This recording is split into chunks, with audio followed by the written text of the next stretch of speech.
Oke, suara saya bisa terdengar ini? Cek cek. Ya, sudah masuk Pak Andre.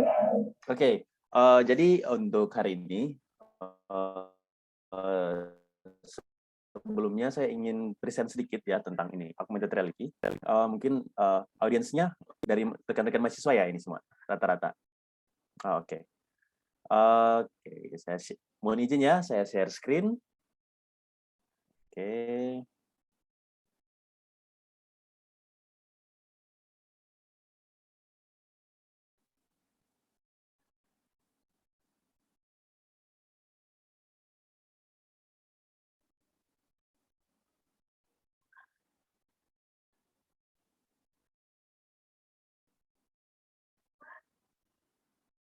Oke, apakah screen saya sudah muncul? Sudah, Pak. Oh, oke, baik.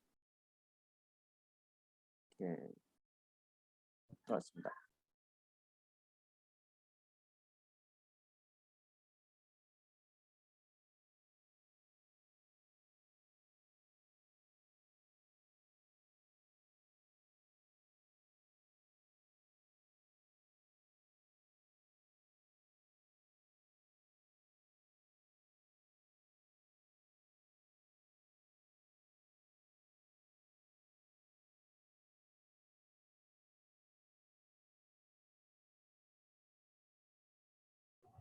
Halo, Pak Andre. Maaf, suaranya belum keluar.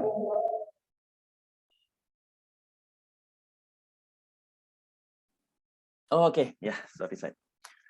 Oke, jadi memang, sekarang kan kita akan membuat, project tentang augmented reality. Nah, jadi, di sini saya mau share sedikit biar kita sama persepsi ya teman-teman semua, biar kita sama persepsi, tentang apa sih ini augmented reality. Jadi mungkin ke depannya ketika kita diskusi, jadi kita sudah punya, point of view yang sama, kemudian kita juga punya terms yang sama, supaya lebih memudahkan untuk komunikasi nanti. Juga mungkin lagi, menambah sedikit, wawasan untuk teman-teman, ini augmented reality ini sebenarnya skopnya sebesar apa sih? Kemudian, modelnya itu seperti apa aja sih? Nah, oke kita langsung aja. Jadi memang augmented reality ini sekarang, sudah banyak sekali ditetapkan di berbagai macam industri, ya. Ada banyak sekali industri yang sudah menerapkan ini. Nah, namun ada beberapa hal yang ingin saya share sedikit. Nah, pertama apa sih ini augmented reality ya? Karena memang di beberapa negara augmented reality ini sudah sering sekali dikembangkan, juga sudah banyak sekali produk-produk yang tampil menggunakan ini teknologi augmented reality. Kalau kita lihat sekarang yang paling banyak ini yang menerapkan ini dari NetGeo, National Geographic, kemudian NASA juga sering menggunakan ini augmented reality untuk kolaborasi kerja mereka, dan banyak sekali implementasi. Bahkan yang paling sering kalau kita menggunakan TikTok itu ada filter-filter ya. Kalau TikTok atau misalnya Instagram, sekarang kan sudah ada filter macam-macam, wajah kita ditambahkan efek dan lain sebagainya, itu sebenarnya bagian juga dari augmented reality ya. Nah, oke. Nah, pertama ini adalah dunia nyata. Jadi kalau teman-teman lihat di sini, apa yang ada di depan saya ini adalah dunia nyata. Nah, di mana sih letak augmented reality? Nah, dari katanya, dari bahasa itu adalah augmented. Augmented itu kalau bahasa Indonesianya ditambahkan ya. Jadi augmented reality itu adalah kenyataan, ini dunia nyata dan kita tambahkan virtual object. Augmented ditambahkan. Reality itu ada kenyataan, kemudian kita tambahkan sesuatu. Nah, sesuatu ini apa? Nah, sesuatu ini bisa apa saja ya. Nah, dalam konteks ini biasanya augmented reality ini ada satu layer, jadi dunia nyata ditambahkan satu layer virtual. Nah, ini dia. Jadi kalau teman-teman lihat, nah jadi tadinya ini hanya gambar, ini hanya visual, ini ya, tadinya hanya visual kota saja, tapi ditambahkan dengan informasi, ya, ditambahkan dengan informasi. Nah, informasi ini bisa apa saja, tergantung konteks yang teman-teman ingin sampaikan ya. Jadi ini definisi awal dari ini augmented reality. Nah, jadi ini ya. Jadi teman-teman bisa lihat, nah di sini reality yang di belakang, kemudian ditambahkan layer virtual. Nah, inilah yang disebut dengan augmented reality. Jadi sebenarnya reality yang kita tambahkan satu layer untuk melengkapi dunia nyata dengan informasi tambahan. Nah, ini yang disebut dengan augmented reality. Nah, augmented reality ini bisa dilihat menggunakan apa sih? Nah, jadi teman-teman bisa lihat ini augmented reality bisa menggunakan smartphone atau tab, ya, tab atau smartphone, ataupun teman-teman bisa menggunakan yang namanya head-mounted display. Nah, head-mounted display ini bisa menggunakan handphone. Jadi teman-teman punya smartphone, sekarang dimasukkan ke dalam cardboard seperti ini, itu juga bisa menjadi head-mounted display. Nah, biasanya kalau uji coba juga kadang menggunakan webcam juga sebenarnya bisa, ya. Jadi tinggal disesuaikan saja dengan perangkat teman-teman. Kalau mungkin cuma ada komputer bisa juga. Kalau menggunakan smartphone bisa juga. Menggunakan head mounted display bisa juga. Nah, itu hanya sebagai alat untuk menampilkan. Alat untuk menampilkan saja. Nah, oke, kita lanjut lagi. Mungkin sampai di sini ada yang mau ditanyakan, teman-teman? Sampai di ini, apakah ada yang mau ditanyakan? Terutama ini ya, mudah-mudahan bisa dipahami ini augmented reality ini. Mungkin dari teman-teman ada yang mau ditanyakan? Bisa? Oke, jika tidak, bisa kita lanjut ya. Nanti kalau misalnya ada yang mau ditanyakan, langsung saja ya, teman-teman. Jangan sungkan-sungkan. Oke, kita lanjut lagi. Nah, ini ya. Jadi, ini dunia nyata. Kemudian kita memiliki sebuah device. Nah, ketika kita arahkan di dunia nyata, nah, informasi ini akan keluar di sini. Informasi tambahan itu akan keluar di layar device teman-teman semua. Atau layar device dari pengguna. Nah, ini konsep dasar juga dari augmented reality. Kalau kita menggunakan head-mounted display yang VR headset, nah itu kita akan lihat secara seperti melihat real time. Sekarang kan ada Oculus, ada macam-macam, ada HTC Vive, alat-alat itu sebenarnya nama-nama alatnya. Nah, kenapa? Yang kedua, kenapa kita harus belajar tentang augmented reality ya? Ya, memang ada industri, tapi ini mungkin hal dasar saja ya. Oke, ini ada salah satu grafik yang saya temukan di TED Talks. Ini kayaknya menarik untuk teman-teman tahu juga. Nah, di sana ada satu profesor, jadi dia menerangkan sedikit tentang perkembangan kita di saat ini memang sangat besar, sangat pesat.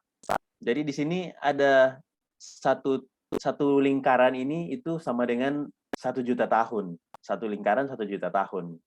Nah, setelah dihitung, setelah dilihat perkembangannya, nah manusia itu belum sampai 1 juta tahun, itu baru beberapa ribu tahun saja.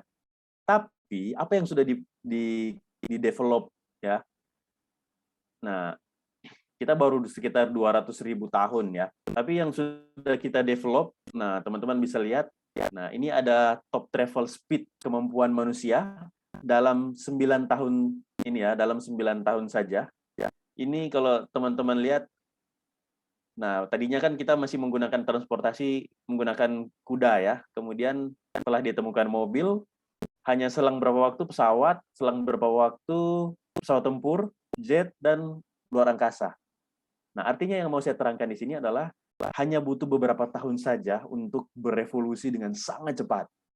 Nah, jadi kita dari sisi teknologi juga memang harus berevolusi juga. Tidak hanya dari sisi kecepatan, tapi juga dari sisi teknologi juga kita harus siap-siap untuk berevolusi. Karena, apalagi kita di Indonesia ya, kalau kita terlambat melakukan evolusi, atau kita terlambat dari sisi teknologi, nah kita bisa ketinggalan. Nah, itulah ini augmented reality ini kita harus pelajari karena ini adalah edge technology. Jadi kalau edge technology itu kayak kita ada di seperti jarum ya, ujung jarum.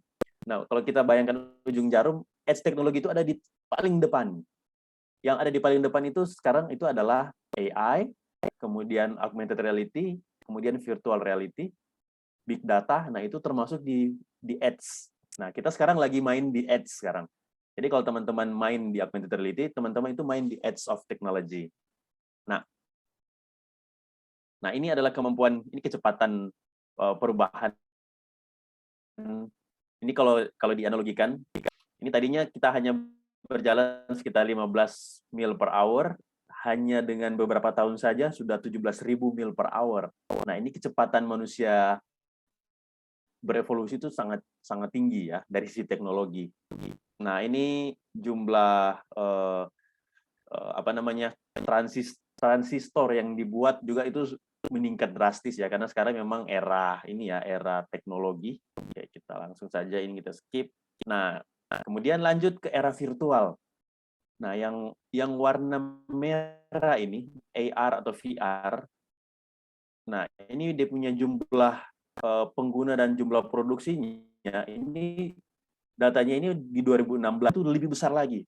Karena memang seperti kita tahu bersama, contoh saja Facebook Meta ya, Meta Facebook dengan Metanya. Nah, dia sudah mengeluarkan ini, dia mengeluarkan teknologi di mana semua itu kita bisa ketemu menggunakan, baik menggunakan virtual world ataupun augmented reality world, dan kita bisa menggunakan teknologi itu. Nah, paling tidak kita bisa tahu ini kemana sih, apakah AR atau VR itu berkembang atau tidak. Jawabannya ya, kita harus belajar ini karena memang itu eranya sekarang. Nah, jadi memang sekarang juga pelajaran baik di Zoom meeting ataupun kalau malah di luar sana di Inggris ini sudah seperti ini virtual kuliahnya. Karena ada beberapa profesor yang dirawat di rumah sakit. Jadi kalau dia mengajar, dia tinggal ditampilkan seperti cermin, dan profesor yang meskipun dia di rumah sakit, dia mengajar seperti biasa di kampusnya, tapi menggunakan ini teknologi ini. Ya. Kalau nggak salah namanya Swansea University kalau nggak salah ya. Ini yang di sana. Oke, next. Nah, bagaimana sih ini? Bagaimana tipe-tipe dari ini augmented reality? Nah, jadi teman-teman harus tahu ketika kita akan membuat produk augmented reality, kita ada di mana sih? Nah, ini ada 7 macam augmented reality dari sisi tracking, artinya dari sisi bagaimana kita mengenali objek. Nah, oke. Nah, yang pertama, nah ini ada yang namanya fiduciary marker. Ini yang pertama namanya fiduciary marker. Nah, jadi kalau teman-teman lihat, jadi kamera teman-teman, jadi kamera itu yang sudah kita perlengkapi dengan algoritma. Nah, sudah ada processing datanya, dia akan mengenali ini QR code. Jadi mungkin teman-teman sudah tahu ya, ini QR code. Jadi dia cukup mengenali QR code, kemudian akan muncul objek virtual, muncul tepat di atas QR code. Nah, tampilannya kurang lebih seperti ini. Nah, jadi ada QR code di situ, kemudian objeknya itu akan muncul tepat di atas QR code. Sebenarnya kamera hanya menangkap QR code. Jadi kalau kamera tidak melihat QR code-nya, maka objeknya itu akan hilang. Kurang lebih seperti itu. Tapi kalau kameranya menangkap QR code, objeknya akan muncul. Nah, ini yang tipe pertama. Namanya fiduciary marker. Fiduciary marker. Mungkin teman-teman bisa catat ya sambil menambah wawasan. Itu namanya fiduciary marker. Yang kedua, yang kita sering sebut NFT. Itu natural feature tracking. Nah, jadi di sini apa? Jadi kamera itu akan menangkap gambar. Jadi tidak perlu QR code. Bisa gambar apa saja, foto, kaos, ya, bisa foto, bisa kaos, bisa banner, apa saja. Jadi kalau dulu kan masih terbatas dengan QR code nih, kemudian dikembangkan lagi. Nah, ini dikembangkan oleh namanya Alessandro Muloni. Nah, Alessandro Muloni ini salah satu teman riset saya kebetulan. Nah, sekarang produknya itu adalah Vuforia. Nama produknya sekarang Vuforia. Nah, Vuforia ini yang Vuforia ini yang sekarang jadi tren augmented reality. Nah, saya suka sekali mengikuti tren dari Alessandro Muloni ini. Nah, sekarang juga mereka sudah sangat besar. Dia sekarang sudah nggak dosen lagi. Dia sudah fokus di sudah fokus di augmented reality. Nah, dia menggunakan yang namanya natural feature tracking. Intinya, mereka sudah buang itu QR code sudah diganti dengan gambar. Nah, modelnya seperti ini. Nah, ini basic ya. Jadi yang dia kenali, kamera akan mengenali ini marker. Tapi namanya ini natural feature tracking. Natural. Nah, objeknya akan muncul tepat di atas ini, di atas gambar ini. Nah, di sini dia akan kenali pattern. Bukan pattern sih, dia akan kenali terang dan gelap. Jadi warna-warni itu disingkirkan. Jadi dia sebenarnya menggunakan, kalau algoritma ada namanya shift tracking, kemudian ada juga shift dan kern, nama algoritmanya, shift dan kern, shift tracking dan kern.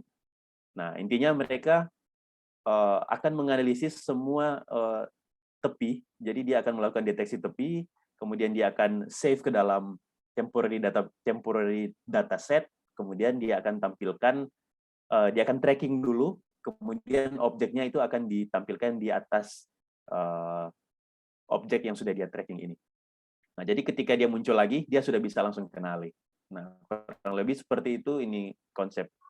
Dia menggunakan algoritma Shift dan Fern. Jadi kalau teman-teman cari di Google Scholar atau mungkin teman-teman cari di IEEE, itu search aja Alessandro Muloni, kemudian mungkin atau bisa search menggunakan algoritmanya Shift and Fern. Shift SIFT dan Fern. Dia gabungkan dua algoritma itu jadilah ini. Nah, tapi enaknya sekarang dia sudah bikin jadi SDK, jadi teman-teman tinggal pakai saja. Jadi kita sudah nggak sibuk coding lagi, tapi kita tinggal pakai saja yang sudah jadi. Nah, seperti itu. Dan itu setahu saya gratis untuk riset ya, gratis untuk penelitian, itu bisa dipakai secara gratis. Nah, ini ya. Jadi teman-teman bisa lihat objek ini muncul di atas marker tadi. Nah, ini dia. Ini disebut dengan natural feature tracking. Natural feature tracking. Jadi berbeda dengan yang tadi, dia harus pakai marker. Ini ya. Dia harus pakai marker, sedangkan yang ini dia sudah tidak perlu pakai tidak perlu pakai QR code. Nah, sometimes mereka sebut ini sebagai markerless. Sometimes mereka sebut ini sebagai markerless. Tapi kalau menurut saya sebenarnya ini bukan markerless karena dia masih menggunakan marker. Ya, kalau menurut saya ini bukan markerless, tapi entah kenapa kalau di forum-forum mereka suka bilang ini markerless ya. Kalau saya sih saya bantah karena ini masih pakai marker. Oke, ini yang pertama fiduciary marker, yang kedua natural feature tracking. Next, apalagi sih AR? Nah, namanya yang ketiga ini adalah simple 3D tracking. Nah, ini jadi kamera itu akan kenali objek 3 dimensi, teman-teman. Jadi bukan lagi kertas ya, bukan lagi objek 2 dimensi, tapi dia sudah akan kenali objek 3 dimensi. Nah, ini contohnya. Nah, ini dia. Jadi ini adalah mainan motor. Nah, ketika kita arahkan kamera, dia bisa langsung munculkan objek 3 dimensi tambahan. Nah, untuk menjelaskan apa sih bagian-bagian apa sih ini? Ini apa sih ini? Detail apa sih? Nah, itu kegunaan dari ini 3D tracking. Jadi dia akan melakukan tracking. Nah, ini masih Vuforia ya, ini buatan sama ya. Ini Alessandro Muloni juga ini. Nah, ini dia bisa tracking objek ya, seperti ini. Jadi teman-teman bisa lihat. Nah, dia bisa tampilkan informasi. Nah, ini dia. Nah, ini bisa diterapkan misalnya kalau ada objek ya, seperti contoh Candi Prambanan. Kita nggak tahu nih, nggak ada, misalnya di objek Candi Prambanan itu tidak ada tour guide. Jadi menggunakan ini, diarahkan ke candinya, langsung keluar, oh ini gunanya apa, di sini tempat apa, ini informasi apa. Dan ini sudah ada, namanya 3D tracking. Ya. Jadi kamera bisa mengenali objek, kemudian kita munculkan informasi. Nah, pertanyaannya, ini harus kita coding nggak sih? Ya, kita mungkin butuh coding, hanya coding visual saja. Hanya untuk coding visual. Tapi untuk algoritma mengenali ini, algoritma untuk mengenali ini objek, ini tidak lagi. tidak ini, algoritma mengenali objek tidak ini, tidak perlu teman-teman pelajari.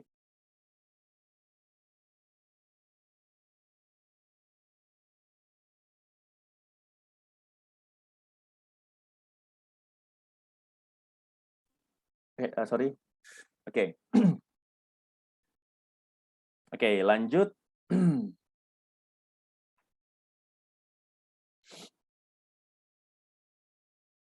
Oke. Bentar. Oke, ini ada pop-up muncul menghalangi layar jadi sempat. Oke, lanjut. Jadi ini simple 3D tracking ya. Jadi pertama fiduciary marker, kedua natural feature tracking, NFT, yang ketiga simple 3D tracking. Oh ya teman-teman, ini NFT ini berbeda dengan NFT di smartphone ya. Jadi NFT dalam terms computer grafik itu beda dengan NFT yang ada di smartphone ya, yang teman-teman ini. Jadi mungkin tergantung konteks ya. Jadi NFT untuk tracking beda dengan NFT yang apa namanya, yang dipakai untuk data ini ya, kayak di tol dan lain sebagainya. Ini cuma untuk clearing saja. Oke, ini yang kedua 3D tracking. Next, ada namanya SLAM tracking. Nah, SLAM tracking. Nah, SLAM tracking ini dia mengenali seluruh lingkungan. Jadi SLAM tracking ini dia mengenali seluruh lingkungan yang ada di ini ya, yang ada di sekeliling kita. Jadi dia kenali tidak hanya satu objek, tapi satu ruangan dia kenali. Nah, ini contohnya, ini sampel. Nah, jadi kamera itu akan mengenali kontur yang ada di sekelilingnya. Kamera akan mengenali kontur yang ada di sekelilingnya.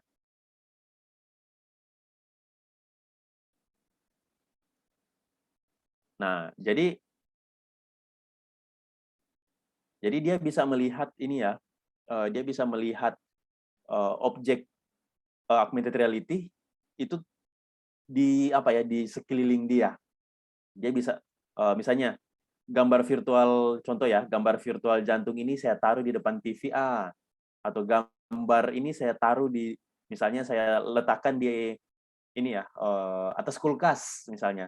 Jadi ketika teman-teman datang ke kulkas itu sudah ada informasi-informasi tertentu yang sudah diatur. Jadi objek virtual itu ini bisa kita ini ya, objek virtual itu bisa kita letakkan di mana saja. Objek virtual bisa letakkan di mana saja. Ini disebut dengan SLAM tracking. SLAM itu sebenarnya singkatan dari simultaneous localization and tracking. Nah, ini dia end mapping, ini end mapping. Nah, ini dia bisa tracking, intinya ini ya, dia bisa tracking semua lingkungan sekitar. Lingkungan sekitar teman-teman, jadi kalau di depan teman-teman ada meja, ada pintu, ada jendela, itu semua dia bisa kenali. Nah, ini dipakai untuk mengenali objek. Nah, kebetulan ada beberapa mahasiswa saya yang menggunakan SLAM tracking untuk ini ya, untuk menuntun orang buta. Jadi tanpa dia bisa melihat, jadi ini objek ini alat ini dia bisa mendeteksi sekeliling, kemudian dia bisa kasih informasi getaran. Jadi kami buat getaran.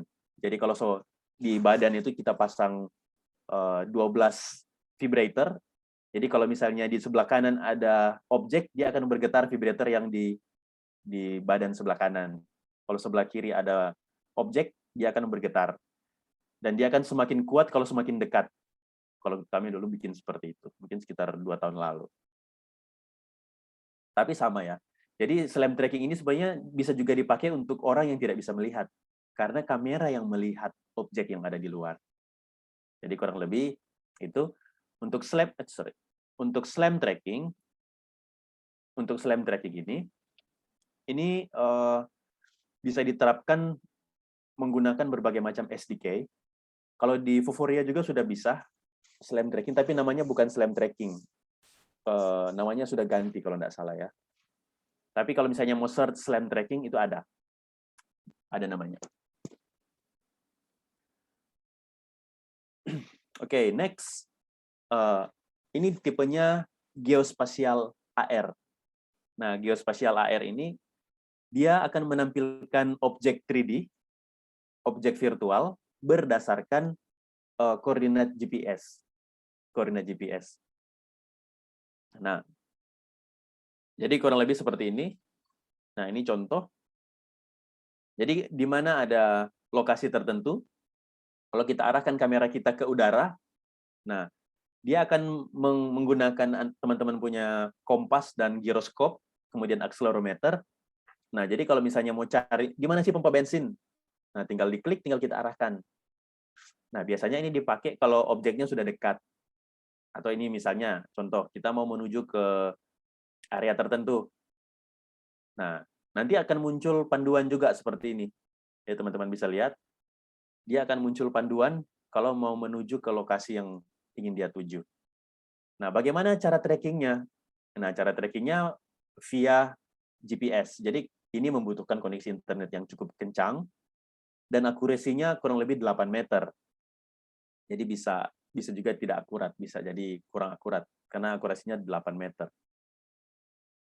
Nah, ini contoh yang sudah ada. Ini kompas, GPS, dan giroskop. Itu yang dia pakai. Nah, jadi kurang lebih seperti ini. Ini namanya geospatial AR. Jadi paling tidak untuk sekarang kita sudah bisa mapping. Kita sudah bisa mapping, oh oke. Saya kayaknya di AR yang tipe apa sih? Nah, kurang lebih seperti itu. Next.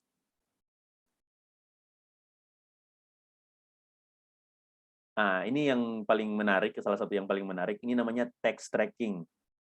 Text tracking.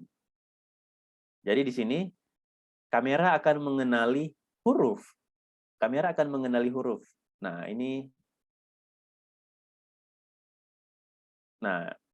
yang tadi itu bahasa Indonesia. Kemudian kalau kita arahkan kamera ke tulisan itu, maka dia akan berubah jadi bahasa Inggris, ya. Nah, ini berbagai macam bahasa.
Nah, ini sekarang sudah diakuisisi oleh Google. Nah, sebelumnya ini adalah satu startup, ya, salah satu startup, kalau enggak salah, saya suka lupa namanya itu. Liar kalau enggak salah, tapi sudah dibeli sama Google. Jadi dia sebenarnya sederhana, dia mengidentifikasi teks, kemudian yang dia lakukan adalah dia replace itu teks dengan bahasa yang sudah ditranslate, dan background-nya juga itu di-replace. Dan ini tidak berlaku jika background-nya batik. Karena saya sudah coba. Next. Body tracking. Nah, kalau tadi kan itu text tracking nih. Nah, lanjutnya body tracking. Nah, body tracking ini, jadi kamera itu teman-teman akan kenali teman-teman punya badan, ya, punya body tracking. Jadi cukup kamera saja. Jadi kalau kita bergerak, nah dia akan menambahkan sesuatu, dia akan tracking teman-teman punya joint. Dia lebih tracking joint, ya. Joint itu ada di kepala, kemudian ada di pelvis, ada di tangan, ini juga di pergelangan, dia akan tracking semua. Nah, sebenarnya ini kalau saya lagi di lab, ini saya bisa tunjukkan tunjukkan sebenarnya ini alat-alat yang kita pakai nih. Oke, ini mungkin saya tunjukkan sedikit.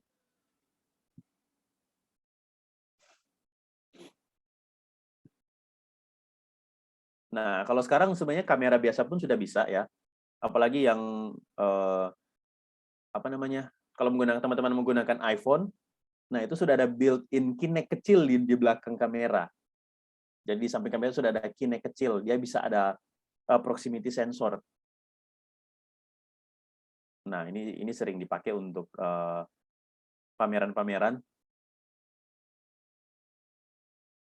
Nah, atau di museum juga ini sering dipakai untuk mengenalkan ini ya, lebih ke mengenalkan pakaian adat di daerah tertentu.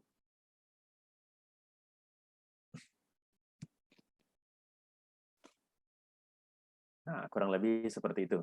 Ini body face tracking. Nah, jadi ini ya teman-teman, kita review sedikit ya. Pertama, AR, kemudian yang dia tracking adalah QR code. Kemudian selanjutnya yang dia tracking adalah gambar NFT. Next, selanjutnya yang dia tracking adalah objek 3 dimensi. Next, yang dia tracking adalah semua dunia nyata. Dunia nyata yang dia tracking. Ini ruangannya semua yang dia tracking. Next, yang dia tracking adalah koordinat GPS. Yang dia tracking adalah koordinat GPS. Next lagi, yang dia tracking adalah teks. Next lagi, yang bisa dia tracking adalah body, badan teman-teman. Nah, untuk face tracking juga masuk di sini ya, yang sering teman-teman pakai mungkin di TikTok ya, di TikTok juga ada mungkin, nah itu juga di sini. Nah, jadi ini ya teman-teman, jadi ada tujuh tipe augmented reality berdasarkan cara dia tracking dunia nyata. Sekali lagi ini ada 7 tipe AR berdasarkan cara tracking. Nah, mungkin kalau teman-teman lihat ada yang cuma 3 jenis, tapi kalau menurut saya itu ada 7 dari cara dia tracking, objek. Jadi ini ya. Nah, mungkin kalau teman-teman mau bikin yang gamelan, ya kemungkinan besar dia bisa di nomor 2 di NFT yang natural feature tracking atau mungkin 3D tracking. Kalau menurut saya kemungkinan di 2 natural feature tracking atau yang nomor 4 slam tracking. Slam tracking. Nah, kalau slam tracking ini teman-teman tidak perlu bawa-bawa marker. Di mana saja arahkan kameranya, oke langsung keluar situ dia punya gamelan. Seperti itu. Kalau nomor 2, dia butuh nomor 2 itu butuh objek seperti kertas yang bisa dijadikan untuk marker. Nah, tinggal disesuaikan saja dengan proyek yang teman-teman ingin buat. Kalau saran saya sih, mungkin paling bagus nomor 2. Dia harus ada marker. Kenapa? Supaya ini bisa jadi merchandise dan ini ada nanti nilai bisnis. Jadi bisa dijual, mungkin ada kayak souvenir kecil, mereka bisa beli misalnya sekitar Rp5.000, mereka bisa main gamelan dari di mana saja, dan itu ada nilai bisnisnya. Nanti bisa dibentuk dalam BMC. Kalau misalnya menggunakan slam tracking, ya mungkin tidak ada nilai bisnis kecuali dari sisi subscription ya. Dan lebih kena dengan masyarakat mungkin nomor 2 ya. Tapi ya terserah desain teman-teman sih. Oke, mungkin dari sisi ini trackingnya mungkin ada pertanyaan juga dari teman-teman bisa ya. Dari teman-teman bisa bertanya, teman-teman mahasiswa boleh tanya-tanya.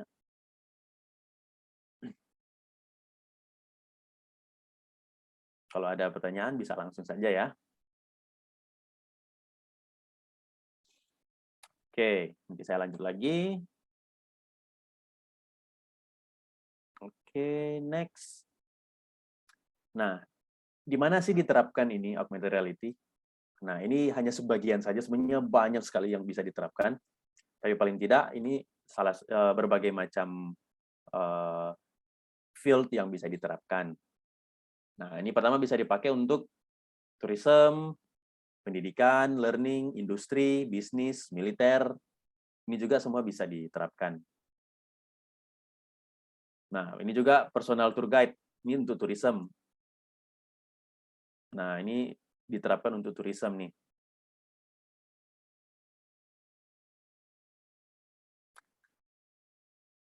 Nah, ini dipakai untuk mendeteksi di mana sih museum terdekat atau misalnya informasi lokasi khusus terdekat untuk pariwisata. Nah, ini bisa dipakai untuk itu. Nah, jadi semua informasi-informasi tertentu itu bisa di-mapping menggunakan ini. Nah, dulu mahasiswa saya pernah buat seperti ini, tapi skopnya sederhana sekali, mencari toilet. Jadi kalau sudah kebelet bisa menggunakan ini, informasinya toilet aja, toilet dan pompa bensin. Nah, paling tidak menjawab ini ya tuntutan skripsi sebenarnya. Nah, ini contoh untuk tourism. Nah, next ada juga untuk education and training. Nah, ini education and training. Nah, ini contoh yang Candi Prambanan, Candi Borobudur. Nah, ini untuk menampilkan saja informasi sih. Nah, ini mungkin lebih ke nilai bisnis waktu itu. Next, ada juga industri. Nah, ini dipakai untuk memperbaiki objek-objek tertentu atau melihat cara kerja. Ini juga bisa dipakai untuk itu.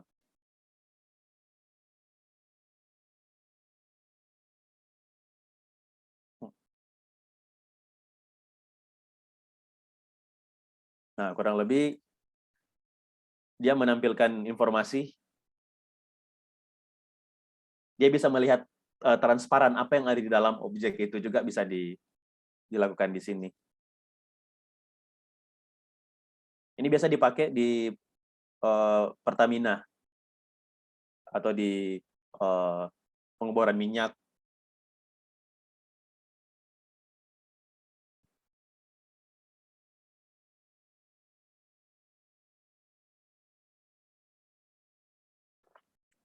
Nah, ini juga kalau misalnya ada ini yang tidak kelihatan, itu bisa terlihat di sini.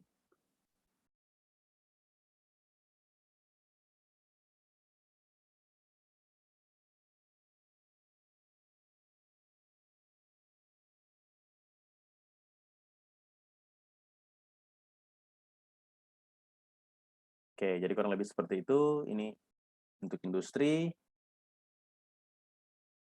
Next, ini untuk bisnis.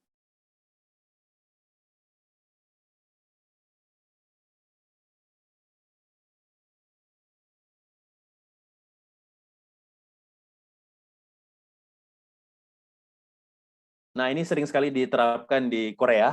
Jadi di sana ada BTS, ada kalau yang suka K-pop. Jadi ada kamera diarahkan ke publik, kemudian akan muncul informasi khusus tambahan. Nah, jadi kurang lebih seperti ini. Jadi seakan-akan mereka foto bareng dengan idola mereka. Tapi padahal sebenarnya itu cuma augmented reality saja. Nah, ini juga untuk pakaian, ya, mobil, itu juga sama. Majalah juga bisa dilihat ada sesuatu yang keluar dari majalah.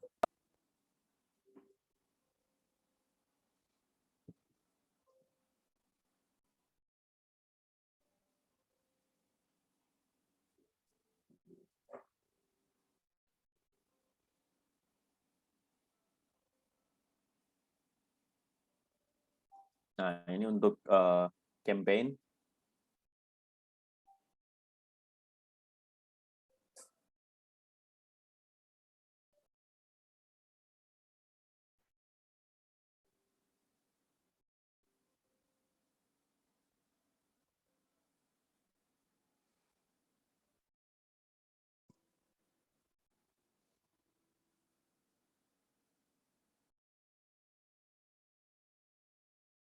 Oh, ini yang Bank Mandiri. Ini juga sama.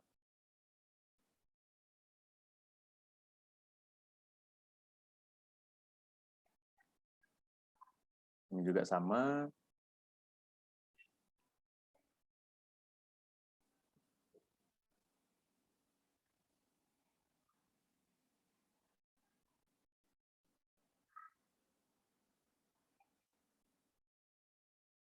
Nah, ini diterapkan untuk ini sama seperti TikTok ya sebenarnya. Sekarang sudah bisa. Ini di Perancis sudah sering sekali. Kalau di Perancis ini sudah hal yang biasa. Mungkin di Indonesia mungkin masih jarang, tapi di beberapa negara ini sudah sangat biasa.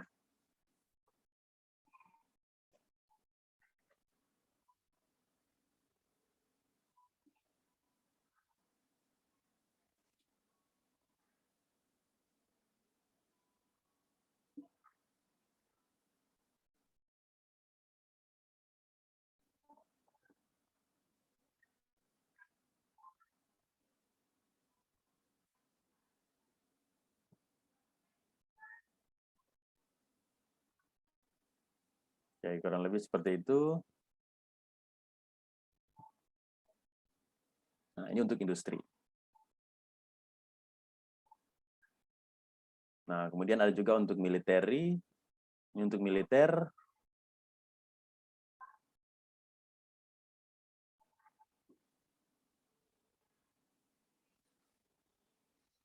Jadi ini untuk lokasi penembakan di lapangan itu bisa dipantau menggunakan augmented reality. Jadi untuk menjaga keamanan lebih aman dibanding harus ada di lokasi nyata karena itu kan lokasi untuk bombing atau untuk roket.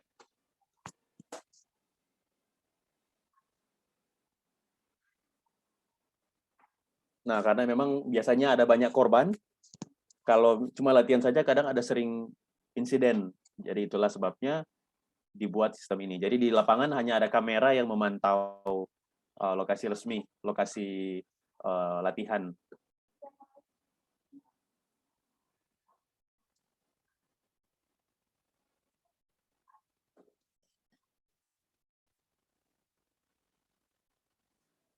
Nah, itu kebetulan buatan saya 8 tahun lalu. Itu diterapkan di Indonesia kerjasama dengan TNI AU. Waktu masih lebih mudah 8 tahun lalu. Saya dengan teman di UGM juga yang buat. Oke. Nah, kurang lebih itu untuk dari sisi apa, mengapa, bagaimana, dan gimana bisa diterapkan.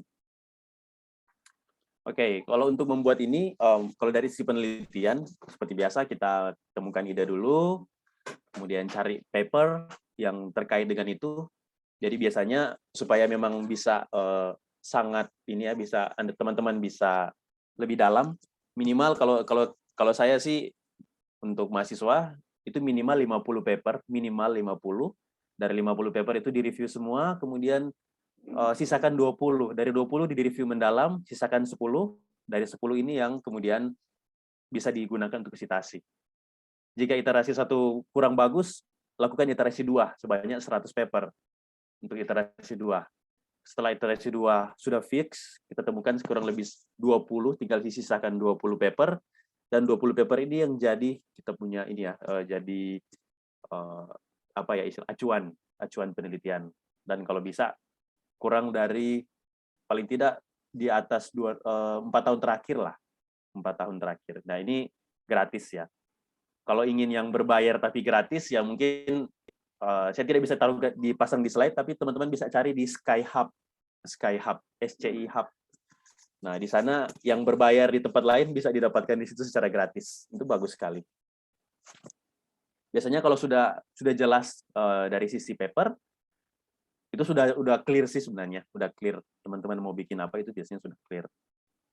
Kemudian teman-teman silakan explore ya seperti yang teman-teman lakukan sekarang, mungkin pakai Unity atau apapun itu bisa dieksplor, kemudian dipublish. Nah, publish-nya apakah di presentasi atau di skripsi kah atau di jurnal, nah, tinggal sesuai dengan kampus masing-masing. Next,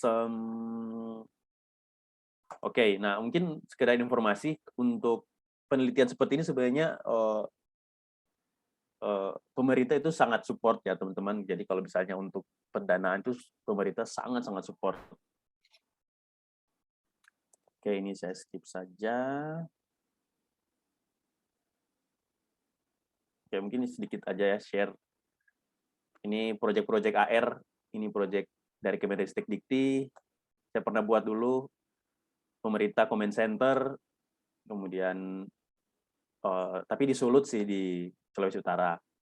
Ini yang di kementerian, ini yang di Museum Sangiran.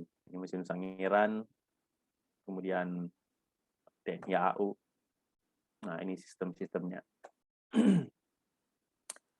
Oke, tools sebenarnya pakai smartphone pun bisa ya, tidak harus menggunakan tools-tools ini. Pakai smartphone pun sekarang sudah sangat-sangat support. Oke, jadi mungkin satu hal ya, teman-teman ada di edge of technology ketika teman-teman sedang riset ini di field augmented reality ini. Oke, mungkin itu yang bisa saya share untuk awal ya. Selanjutnya mungkin kita diskusi sedikit ya tentang Unity, karena untuk masuk di Unity sempat saya berikan yang weekly ini ya, istilahnya weekly challenge. Jadi teman-teman explore dulu. Kita belum bisa langsung masuk ke augmented reality-nya kalau misalnya teman-teman belum paham apa sih ini Unity. Jadi sebenarnya project awal itu cuman untuk membiasakan teman-teman apa sih Unity itu. Nah, dari tutorial yang saya berikan ke teman-teman itu sebenarnya sudah cover semua untuk testing bagaimana sih cara menggunakan ini Unity. Ya. Nah, mungkin ada yang mau ditanyakan dari teman-teman, silakan.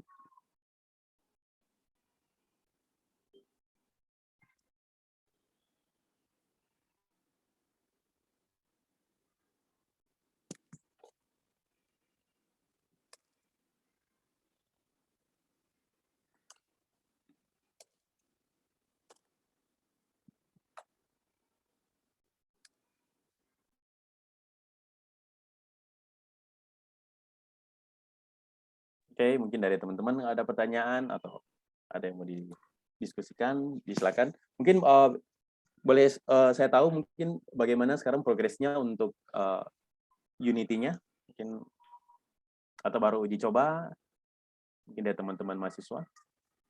Oke, silahkan. Mau bercerita boleh, mau bertanya langsung ke Pak Andrea boleh. Ayo, jangan malu-malu. Ada Ana, Nada, Yola, Nona.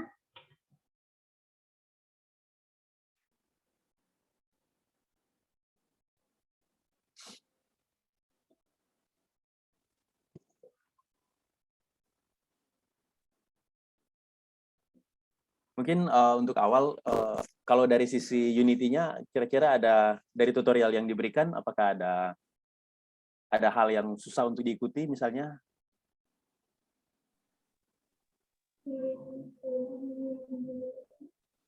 Ya, mungkin saya awali ya Pak Andrea. Ini Ya, karena silakan. mahasiswa saya malu-malu.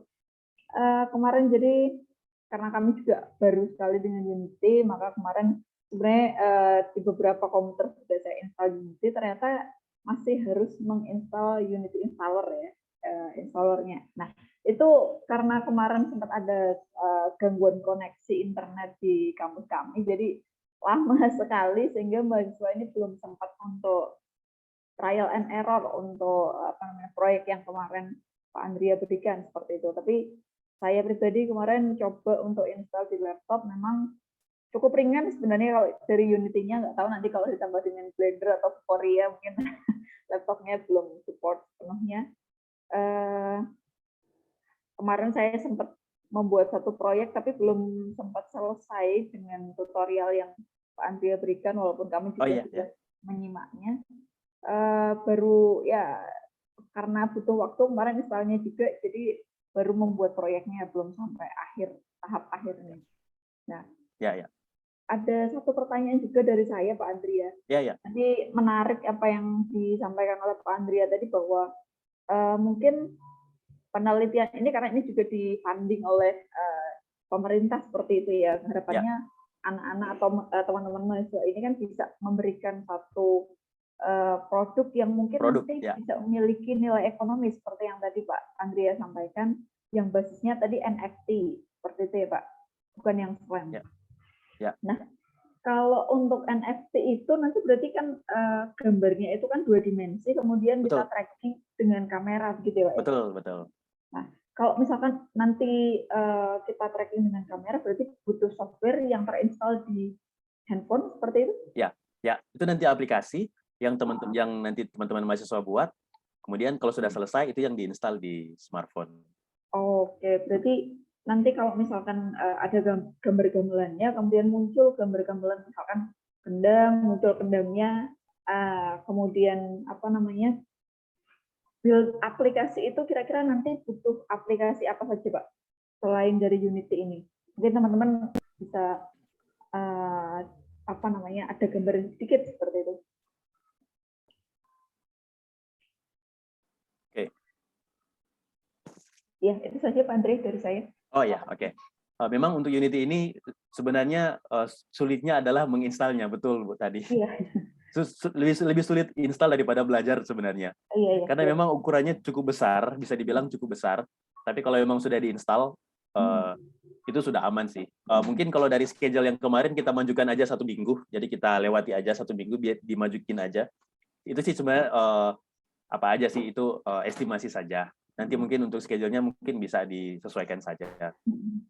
Tinggal menyesuaikan dengan progres masing-masing. Nah, untuk ukuran untuk Unity ini sendiri sebenarnya memang tidak disarankan untuk diinstal di lab komputer. Kalau dari saya sendiri sih tidak disarankan. Kenapa? Karena untuk Unity ini sendiri paling bagus diinstal di laptop mahasiswa masing-masing, kecuali memang tidak memiliki laptop. Kenapa? Karena memang kalau misalnya ada kan kalau misalnya lingkungan kampus nih ada teman-teman lain yang pakai nih, kemudian diganti lagi user yang lain.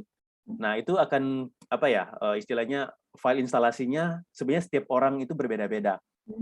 Dan setiap Unity itu memang didesain untuk 1 orang. Jadi kalau misalnya dipakai bergantian, settingan A begini, settingan B begini. Jadi kalau misalnya hari ini dipakai oleh si A, kemudian siangnya dipakai oleh si B. Besoknya ketika si A datang lagi, lah ini instalasi saya sudah, settingan saya sudah beda. Jadi harus disetting lagi. Jadi kasihan sebenarnya, lama di ini sih, lama di settingan awal gitu. Nah, karena untuk Vuforia ini sendiri kan ini sebenarnya project-nya ini cukup project, bisa dibilang project serius project. Jadi memang beda kayak aplikasi programming biasa nih. Yang penting sudah pakai sudah selesai. Kalau ini memang built-in personal. Jadi memang Vuforia ini built-in personal. Kalau saran saya sih kalau misalnya itu ada mahasiswa yang pakai Unity, memang hanya dia aja yang di situ. Biar dia nggak ada mahasiswa lain yang bongkar-bongkar lagi folder-foldernya, instalasinya, kasihan nanti disetting lagi, itu kan butuh waktu. Lagi pula untuk install cukup lama karena dia bisa sampai giga. Tapi itu kalau udah sekali diinstal udah dipakai udah ringan sih. Cuman di awal aja memang. Mungkin itu sih. Kalau untuk tutorialnya mungkin bisa diikuti aja. Untuk diskusi juga bisa langsung diskusi di situ juga karena saya juga aktif member di situ. Jadi kalau misalnya ada pertanyaan dan lain sebagainya juga bisa sambil tanya-tanya di forum itu. Tapi memang wajib harus bisa bahasa Inggris sih memang untuk tanya-tanya. Karena memang ya tapi sih basic sih sebenarnya, percakapan basic sih. Mungkin itu sih untuk sekarang. Iya, terima kasih Pak Andre. Lalu yang tadi berkaitan dengan NFT seperti itu tadi ya. Kira-kira aplikasi yang dibutuhkan nanti untuk gambaran mahasiswa ini apa saja Pak? Kalau untuk NFT itu sebenarnya sudah ada di dalam Vuforia. Jadi yang saya tunjukkan tadi semua itu sudah di scope-nya Vuforia. Jadi teman-teman tinggal pakai saja. Jadi teman-teman mahasiswa tinggal pakai saja. Itu dia sudah siapin semua. Nah, untuk research dan lain sebagainya itu bisa langsung pakai saja.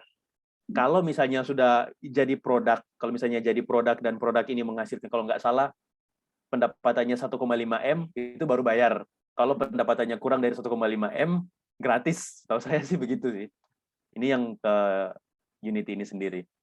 Nah, kalau Vuforia itu juga kalau untuk dipakai aplikasi biasa sih nggak bayar sih. Ya, tapi ada watermark-nya, ada watermark Vuforia. Tapi menurut saya sih nggak masalah sih. Menurut saya nggak masalah. Jadi kalau misalnya mau pakai NFT, memang udah ada tutorialnya, udah ada. Sekarang kalau saya lihat sih, memang untuk Vuforia ini, ketika mereka sudah belajar Unity, Nah, setelah Unity mereka sudah bisa, selanjutnya adalah mereka mempelajari ini cara buat objek gamelan. Nah, jadi misalnya ini saya ambil contoh. Oh, ini aja. Misalnya nih, anggap saja ini gamelan. Nah, gamelannya mereka sudah bikin 3 dimensinya. Nah, kemudian ada konsep untuk ringan, biar ringan di smartphone. Jadi teman-teman mahasiswa itu, karena ini saya alami, jadi saya spend beberapa tahun, kok nggak bisa ringan ya? Nanti saya dapat di beberapa tahun kemudian, 1,5 tahun, sorry, 1 tahun kemudian baru saya dapat metode biar ringan di smartphone, yaitu pakai teknik yang namanya UV mapping. UV mapping. UV mapping itu kayak ini objeknya nih, objek 3 dimensi, kemudian dibungkus dengan gambar. Nah, jadi objeknya kelihatan seperti gamelan asli, tapi sebenarnya itu cuma gambar yang dibungkus di objek 3 dimensi. Oke, mungkin saya tunjukkan sedikit ya, saya share sedikit ya.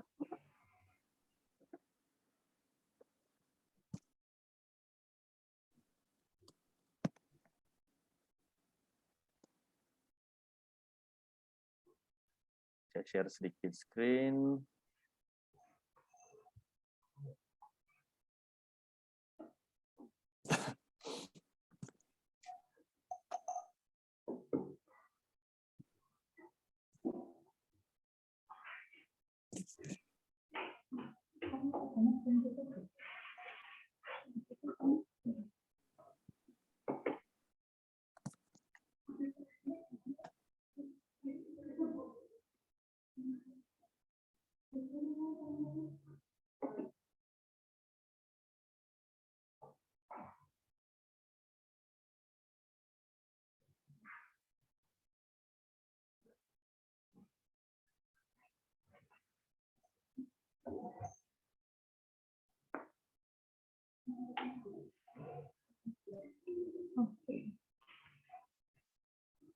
Oke, apakah screen saya sudah kelihatan? Iya, kelihatan Pak. Nah, ini contoh, saya cuma jelaskan saja tentang yang namanya UV mapping nih. Nah, UV mapping itu, kalau dilihat gambar ini kelihatannya detail dan bagus, tapi sebenarnya enggak. Nah, teknik saya adalah saya menggunakan bungkusan. Jadi gambar aslinya sebenarnya seperti ini. Saya tunjukkan saja gambar aslinya. Nah, ini gambar aslinya sebenarnya cuma ini aja. Bentuknya sama sekali nggak bagus. Bentuknya sama sekali nggak kayak ini. Nggak ada tangganya. Jadi kayak ini aja. Kayak objek biasa saja. Nah, tapi gambar ini kemudian saya bungkus dengan tekstur Candi Borobudur aslinya. Jadi Candi Borobudur yang ini saya bungkus dengan tekstur Candi Borobudur asli. Tekniknya namanya UV mapping. Nah, hasilnya kelihatan realistik dan kelihatannya bagus. Tapi sebenarnya enggak, sama sekali ini enggak bagus sebenarnya. Ini enggak ada bentuknya. Tapi cuma dibungkus aja sebenarnya. Nah, ini cuma contoh saja sih. Mungkin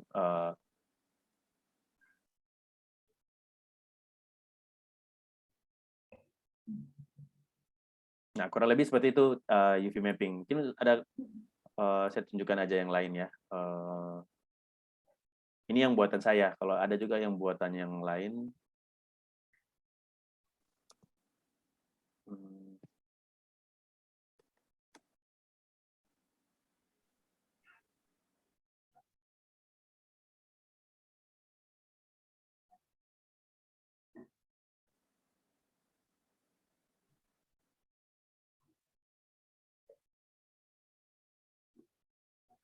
Nah, teman-teman kalau mau cek lihat objek kayak gini, nah ini contoh objek 3 dimensi, tapi udah sangat realistik sih ini. Nah, aslinya ini, nah kayak gini. Aslinya ini kayak gini. Objeknya kalau dibuat aslinya kayak gini. Tapi di dunia nyata kita foto objek aslinya. Objek aslinya difoto dari kanan, depan, ke kiri, belakang, kemudian ditampal di objek ini. Dilihat posisinya dipasang aja kayak botol susu misalnya box susu, kita foto depan, kanan, kiri, muka, semua sisi kita capture, kemudian ditampal di objek kotak 3D. Nah, itu kelihatan realistik banget. Padahal sebenarnya nggak juga sih, nggak realistik, cuman kelihatannya realistik. Itu yang menurut saya cukup penting teman-teman mahasiswa coba bikin. Itu namanya teknik UV mapping. Dan ini dipakai di industri gaming, dipakai di industri visualisasi, itu pakai itu sekarang semua rata-rata. Nah, bayangkan aja objek yang jelek kayak gini, yang biasa aja, tapi setelah ditampal foto asli di dunia nyata, ya hasilnya jadi kayak gini. Nah, ini masih loading. Nah, kelihatan bagus banget kelihatan. Nah, ini kelihatannya ini kayak ini. Ini kelihatannya kayak ada paku-pakunya, tapi sebenarnya ini nggak cuma gambar aja sebenarnya. Itu sih sebenarnya konsep UV mapping yang mungkin teman-teman bisa pelajari. Itu ada software yang sudah saya berikan, ada software juga yang sudah saya berikan, mungkin teman-teman bisa uji coba. Ada juga sebenarnya untuk cara yang lain untuk membuat objek, yaitu dengan 3D scanning.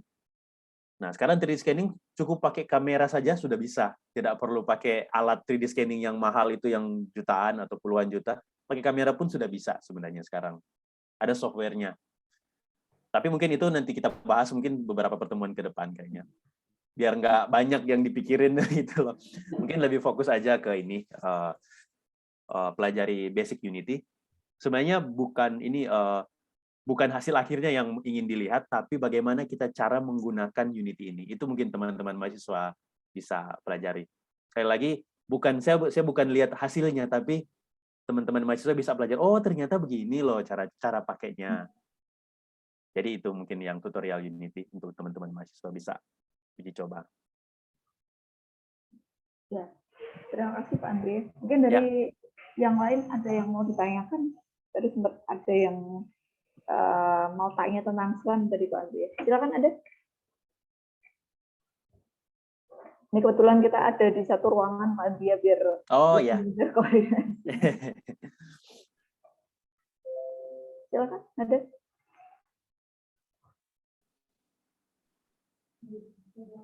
Di sana udah kembali seperti semula ya, Bu ya? Udah tatap muka?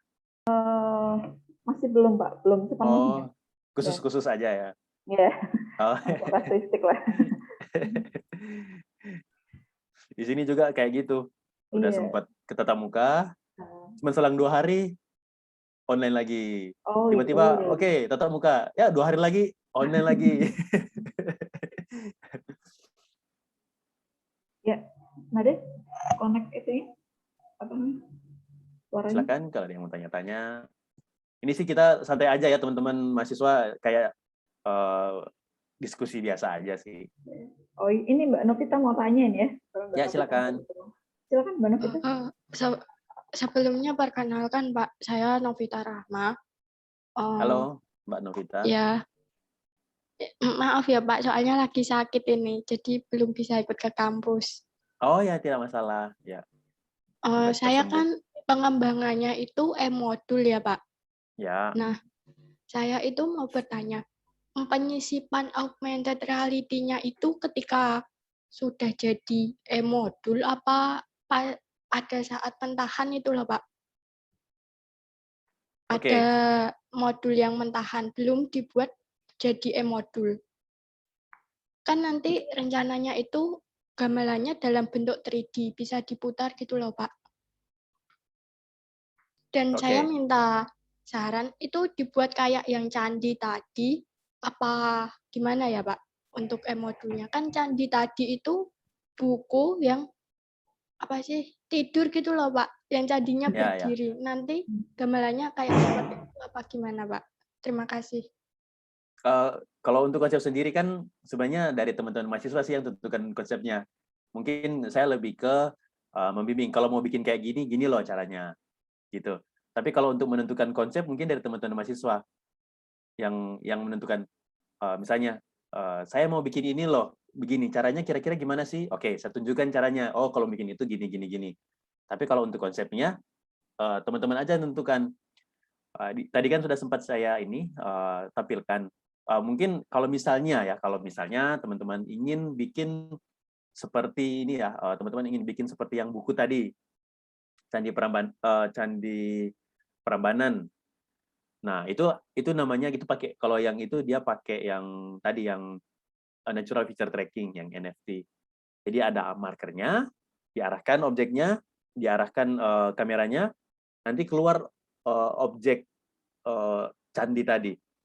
Nah, kalau misalnya teman-teman mau bikin gamelan, mungkin kalau menurut saya ya kan gamelannya bisa dibunyikan kan rencananya ya. Nah, mungkin kalau dari perspektif saya sih, mungkin ketika kita arahkan ke marker, ini mungkin ya, tapi saya nggak tahu rancangan teman-teman gimana loh. Jadi ini saya cuman bayangin aja. Misalnya kita arahkan smartphone ke arah marker nih. Nah, kemudian keluarlah gambar ini. Setelah saya arahkan nanti keluar gambar gamelan 3 dimensi keluar. Nah, setelah 3 dimensi keluar, nah sebenarnya yang diputar kertasnya sebenarnya. Kalau saya sarankan yang diputar itu kertasnya, bukan diputar di layar screen. Saya sarankan diputar di kertasnya. Kenapa? Karena misalnya kalau kita mau klik bunyinya, nah rencananya teman-teman mau kliknya bunyi itu klik di smartphone apa klik di kertasnya? Kalau mau klik di smartphone berarti touch control, nanti touch ini ya, touch di layar. Tapi kalau mau dibunyikan di ketika tangan menyentuh kertas, nah itu namanya virtual button. Jadi teman-teman mau bikin yang kayak gimana? Oh gitu ya Pak. Terima kasih ya Pak. Ya. Jadi mungkin bisa ini ya, bisa berikan insight lah. Kira-kira mau bikin kayak gimana sih? Kayak gitu. Saya kan belum tahu nih teman-teman mau bikin yang kayak gimana. Apakah sentuhan bunyinya di sentuhan tangan atau bunyinya di layar smartphone, untuk tombol-tombolnya untuk bikin dia bunyi. Mungkin bisa di-share sedikit. Kira-kira mau bikinnya kayak gimana? Yang dari matematika ada Mbak Nona, Mbak Yola. Silakan, boleh kalau mau tanya juga. Maksudnya dari kalian insight-nya pengennya yang seperti apa? Karena kebetulan ini kan dari 2 program studi ya, Pak Andrea. Jadi yang satunya itu nanti kita akan lebih ke bunyinya, seperti itu. Karena dari sains. Kemudian kalau yang dari matematika itu pengennya itu mempelajari dari kalkulus integral dengan geometrinya, sehingga dia bisa diputar, kita bisa hitung volumenya gitu kalau dari matematika, dari segi matematika. Itu yang kalau dari matematikanya kami juga masih agak sedikit bingung Pak Andri, agak sedikit kira-kira nanti kalau ingin menghitung volumenya itu hanya dengan bentuk 3D model, apakah bisa atau tidak, memungkinkan atau tidak gitu Pak? Oke, sebenarnya tergantung dari tujuan pembuatan aplikasinya sih. Skopnya ini untuk apa? Kalau untuk aplikasi pembelajaran matematika, berarti desainnya beda. Kalau untuk pembelajaran matematika, berarti kemungkinan besar trackingnya berbeda. Mungkin kalau saya sarankan, kalau untuk matematika mungkin bisa jadi fiduciary marker yang pakai QR code. Kenapa? Karena itu ada measure-nya. Kita bisa ukur ukuran kertasnya itu berapa, skalanya berapa, kemudian ketika kita bikin objeknya, kita bisa tentukan seperti itu. Tentukan misalnya, saya mau hitung ukuran laptop nih, saya letakkan QR code-nya di laptop, kemudian saya arahkan smartphone-nya. Nah, dari ukuran QR code itu kita bisa tahu, oh kira-kira laptopnya ukuran sekian. Di compare dengan ukuran QR code. Mungkin itu saya kalau dari saya sih. Oke. Kalau untuk tergantung dari tujuannya. Kalau memungkinkan. Untuk volume memungkinkan. Ya. Oke, berarti mungkin nanti kita akan membuat 2 hal yang sedikit berbeda, yang satunya NFT, yang satunya QR code yang dicari tadi. Atau mungkin bisa jadi juga ini, kalau misalnya ukuran kertasnya sudah fix A4, nah kita bisa lihat ukurannya kan, A4 itu berapa ukurannya. Nah, ketika kita mau perbesar, misalnya kita mau bikin itu ukuran kertasnya itu yang jadi patokannya juga sebenarnya mungkin bisa ya. Bisa disimulate juga. Kalau dari saya sih bisa kayaknya. Tinggal di riset aja, makanya memang butuh riset. Try and error, uji coba. Pastinya kan kita nggak langsung sukses di first try ya. Ya pasti mungkin repetition, iterasi 1, 2, 3, tinggal dilihat lagi. Oke. Kalau misalkan memungkinkan tidak Pak Andrea untuk menggunakan apa namanya? Jadi kalau tadi kan mahasiswa diminta untuk membuat proyek apa namanya? Objeknya dulu dengan Blender mungkin ya Pak. Iya, iya. Kalau misalkan objeknya itu kita maksudnya kita pakai objek yang sudah jadi, mungkin beli atau kita sesuaikan dengan kebutuhan kita, itu mungkin kan tidak Pak? Bisa sih, bisa. Kalau misalnya objek yang sudah ada nih, misalnya beli yang 3D yang sudah ada juga tidak masalah sih. Tidak masalah. Yang penting kalau untuk AR ini sendiri kan, AR itu kan cuma bagaimana cara menampilkan ke user. Jadi yang objek apapun yang mau ditampilkan ya bebas-bebas aja sih. Kalau misalnya mau pakai yang udah ada pun bisa, silakan. Nggak masalah sih. Tidak masalah. Itu awalan yang karena kami juga masih awam, cukup awam sekali dengan beberapa softwarenya ini. Jadi kami butuh banyak masukan dari Pak Andrea. Terima kasih Pak Andrea. Mungkin dari teman-teman yang lain mau tanya, yang dari IPA. Silakan. Ada, Ana?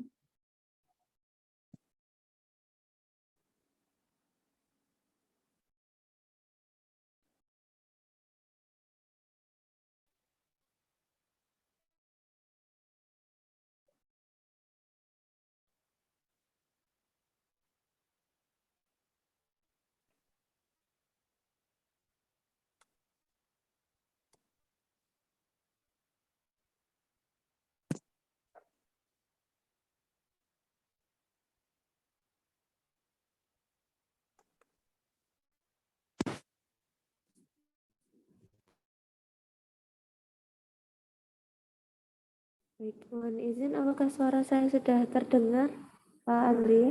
Oh iya. Sudah, Bu. Baik. Sebelumnya, selamat pagi, Pak. Perkenalkan, saya Nada Afida. Baik, saya dari jurusan Pendidikan IPA. Pertanyaan saya, Pak, tadi direkomendasikan oleh Pak Andrea menggunakan AR NFT atau AR Slam. Tadi saya sempat tertinggal karena koneksi internetnya tidak stabil. Untuk yang AR Slam itu seperti apa? Mungkin nanti Pak Andrea bisa dijelaskan. Kemudian dijelaskan kembali nih Pak, mohon maaf. Kemudian pertanyaan saya yang kedua, untuk menginstal di laptop masing-masing ini Pak, apakah ada spek khusus untuk laptopnya supaya nanti ketika sudah jalan ada software yang harus digunakan, software tambahan seperti itu biar tidak mengganggu kita untuk membuat objek seperti itu Pak. Untuk kemudian pertanyaan yang ketiga Pak, untuk Unity-nya sendiri itu konsep saya nanti saya mau membuat instrumen tes untuk siswa seperti itu Pak. Nah nanti di dalam soal-soal tes tersebut saya ingin menampilkan gambar objek ini di satu soal seperti itu Pak. Nah untuk membuat itu direkomendasikan yang AR NFT atau AR Slam ya Pak. Terima kasih Pak. Oke, pertama yang saya agak putus-putus tadi. Pertama RAM soal spesifikasi. Yang pertama RAM minimal 4 GB sih RAM. Kemudian kalau misalnya untuk spesifikasi ini, untuk spesifikasi prosesor ya quad core mungkin quad core udah cukup sih. Sempat dicoba di dual core masih jalan sih. Yang penting RAM-nya minimal 4 GB. Kalau Unity ini sendiri sih tergantung skopnya. Kalau misalnya projectnya jumlah objeknya banyak banget, ya mungkin butuh yang sedikit lebih besar. Tapi kalau cuma untuk gamelan ini ya saya rasa nggak terlalu besar-besar amat sih. Nah untuk Yang soal tadi maksudnya dalam bentuk gimana itu soalnya? Yang nomor 3 tadi? Rencana saya nanti saya mau membuat soal, misalnya saya mau memasukkan objek gamelan, contohnya adalah saron seperti itu ke dalam soal. Nah, saron itu kan satu paket dengan pemukulnya seperti itu, Pak. Nah, nanti itu membuat objeknya seperti itu tadi menggunakan UV mapping. Nah, itu berarti saya harus memfoto objek asli dua-duanya, seperti saron yang asli, pemukulnya yang asli, kemudian objek-objek lain yang akan saya masukkan ke soal, seperti itu, Pak. Oke, untuk soalnya dalam bentuk 3D kah soalnya? Atau cuman mungkin boleh jelaskan sedikit nih, kira-kira pertama model orang menjawabnya gimana sih? Itu yang pertama. Apakah dia putar-putar dulu baru bisa diklik jawabannya, atau gimana sih prosedur untuk menjawab, atau cuman kayak soal biasa pilihan ganda atau gimana? Mungkin boleh dijelaskan sedikit. Untuk tipe Biar sama persepsi soalnya aja sih. Iya, betul. Untuk tipe soalnya nanti rencananya tipe soal uraian seperti itu. Nah, untuk soal uraiannya nanti menjawab objeknya itu nanti kan bisa dibunyikan, Pak.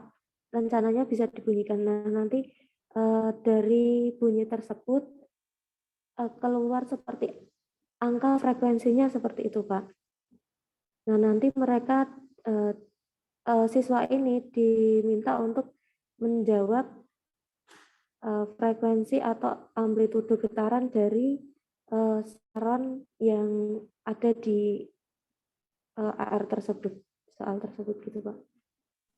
Oke, bentuk soalnya itu setelah dia dengar bunyi, kemudian dia menebak amplitudo, artinya gini,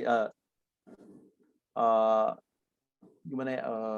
Saya paham sedikit tentang frekuensi dan amplitudo. Artinya dari suaranya dia harus tebak itu angkanya berapa gitu, atau gimana? Iya, Bu. Mungkin persepsinya gini, ini kan soal nih, mungkin boleh dijelaskan sedikit, misalnya prosedur mereka menjawab itu gimana? Misalnya nih, dia lihat soalnya dalam bentuk 3 dimensi nih, kemudian oke, dibunyikan, ting, bisa ya bunyi. Oke, dia harus menjawab, gimana sih dia cara menjawab? Dia memasukkan angka, atau dia memasukkan apa? Atau by voice comment, atau by input saja, atau pilihan ganda, atau yang seperti apa? Mungkin saya kurang paham kira-kira maksudnya gimana sih?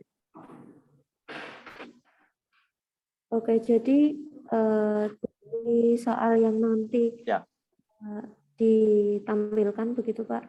Nanti harapannya siswa itu bisa menjawab dari kira-kira, kalau apa ya, Pak, sudah diketahui misalnya bunyi tingnya itu frekuensinya berapa, amplitudonya berapa. Nah, itu nanti yang ditanyakan adalah getarannya seperti itu, Pak. Jawabannya seperti apa nanti? Jawabannya seperti apa? Jawabannya tertulis, begitu, Pak. Terus cara orang jawabnya gimana? Dari paper biasa, Pak. Paper? Iya. Mungkin saya bantu sedikit paham dengan apa yang dimaksudkan Mbak Nadia tadi, Pak. Jadi soalnya ini dalam bentuk paper base. Oke, paper kemudian base. nanti kita akan scanning seperti itu, entah itu nanti dengan NFT atau dengan QR code tadi. Kemudian keluar gambar-gamelannya, kita ketuk. Misalkan ini, kalau gamelan itu kan sebenarnya jiro, lu gitu kan ya. Mungkin atau do re mi. Kemudian nanti kalau dibunyikan mi begitu, muncul grafik getaran. Sehingga nanti siswa itu diminta untuk berapa sih ini amplitudo, berapa frekuensinya. Mungkin seperti itu. Betul, gitu ya, betul. nanti ya. Iya, seperti itu. Jadi siswa harus ngitung lagi gitu. Oke, sebenarnya ada storyboard-nya yang dibuat dulu.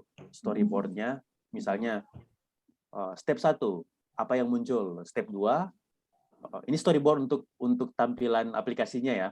Step 1, apa yang muncul nih? Oh, ini yang muncul. Misalnya gambar 3 dimensi. Step 2, setelah muncul gambar 3 dimensi, apa yang dilakukan oleh user? Misalnya, oh, tekan ini, dia bunyi. Misalnya, oh, ini dia bunyi ini. Tekan di mana, dia bunyinya apa? Jadi setelah dia tekan, teng, dia bunyi misalnya. Kemudian setelah dibunyi itu muncul gambar, misalnya muncul gambar seperti gambar frekuensi misalnya. Oke, setelah muncul gambar frekuensi, kemudian dia jawab nomor 3, misalnya keempat, dia jawab di kertas gitu ya. Siswanya jawab di kertas. Mungkin kenapa nggak dijawab langsung di aplikasi? Saya juga menyarankannya seperti itu. Kayaknya enakan di aplikasinya ya. Maksudnya lebih efisien gitu ya. Iya, langsung keluar skornya, langsung keluar semua daripada harus daripada harus dijawab di kertas. Karena rencananya kan nanti ini aplikasi ini kan pengennya versi Android pengen kita upload di Play Store juga, Pak. Kalau misalkan memungkinkan. Kalau menurut saya sih mungkin lebih baik jika soalnya juga ini cara menjawabnya juga digital sih. Nanti keluar hasilnya, jadi dia masukkan nama, kemudian di awalnya masukkan nama, nanti sambil ada layar trackingnya di sebelah kanan ada soalnya, sambil dia uji coba di sebelah kiri, dia jawab soalnya di sebelah kanan kalau dia landscape. Tapi mungkin bisa digambar-gambar dulu kira-kira tampilan aplikasinya seperti apa sih? Digambar-gambar di kertas aja dulu biar persepsi kita sama, karena saya juga kurang paham kira-kira mau bikinnya seperti apa sih mungkin dari teman-teman. Kalau yang itu tadi masih butuh untuk tracking nggak, Pak? Tracking paper base ya? Entah itu sebenarnya kalau paper base, kalau Unity sendiri kan bisa bikin soal kayak soal-soal kayak Google Scholar, kayak Google Form, bisa sih, bisa bikin kayak gitu juga sih sebenarnya. Sudah ada kok, itu sudah ada plugin-nya, tinggal isi soalnya sudah keluar. Oh gitu, di Unity ya? Unity. Ada namanya aset sih. Aset itu ada yang aset berbayar, ada yang free. Nah, biasanya kalau yang bagus dia agak berbayar sekitar paling $10 mungkin. Ya paling-paling ya kalau dia mahal ya $30. Itu sudah tinggal dimasukin saja, diintegrasi, masukin ke situ, udah langsung ini aja, langsung masukin soal-soalnya, jawabannya apa-apa saja, jawaban yang benar mana, udah bisa langsung keluar hasilnya berapa.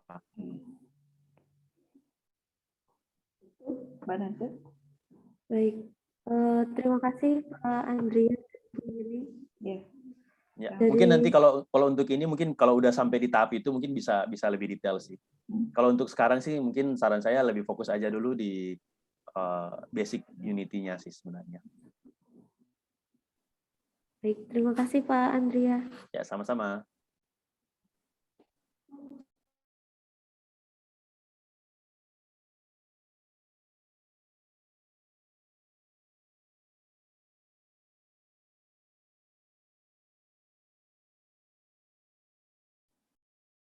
Bu, mohon izin ini saya kebetulan ini harus menghadiri lagi ini ada rapat mendadak ini dari atasan. Oke. Mungkin kalau ada sekitar 5 menit lagi mungkin kalau ada teman-teman yang ingin tanya-tanya atau masih bisa sih. Ya, mungkin jadi kami akan minta untuk mahasiswa ini bikin apa tadi Pak, proyeknya istilahnya aplikasinya digambar seperti apa gitu ya Pak ya? Ya, biar lebih jelas. Kemudian konsepnya nanti ingin seperti apa, mungkin nanti kita akan bahas di minggu depan gitu Pak Andre? Boleh, bisa. Boleh. Oke. Kalau dari Pak Andrea, minggu depan frame-nya hari apa Pak? Biar kita bisa menyesuaikan. Mungkin seperti ini juga bisa sih. Seperti ini ya? juga. Oke, iya. Baik. Nanti kita kontak lagi mungkin hari Rabu atau hari Kamis. Ya. Baik. Ya, terima kasih. Masih ada lagi yang mau ditanyakan? Nggak ada, Pak Dona? Oke.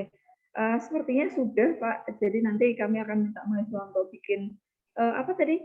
yang untuk aplikasi tadi Pak, bukan desain aplikasinya tapi sketsa aja, tampilan mungkin sketsa. Oh, sketsanya seperti itu ya. Ya. Nanti PR masing-masing mahasiswa di sini karena mereka kan kebutuhannya juga masing-masing, tidak bisa disamaratakan seperti itu.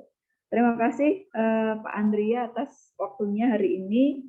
Kalau mungkin nanti kita bisa kontak, misalkan ada pertanyaan lebih lanjut dan teman-teman mahasiswa ada yang mau tanyakan lagi, kita sambung waktunya minggu depan. Terima kasih atas materi yang luar biasa untuk hari ini ya, sesuatu hal yang mungkin sangat baru sekali untuk kami, walaupun mungkin kita sudah pernah tahu apa itu AR, tapi masih sangat mendasar sekali berupa penggunaannya. Saya selaku tim riset di sini mewakili mahasiswa dan juga teman-teman yang lain mengucapkan terima kasih untuk kegiatan hari ini. Bisa kita akhiri, kita lanjutkan lagi minggu depan. Kurang lebihnya mohon maaf. Wabillahi taufiq wal hidayah. Wassalamualaikum warahmatullahi wabarakatuh. Selamat siang. Terima kasih Pak Andrea. Terima kasih semua. Ya. Sampai ketemu lagi. Ye.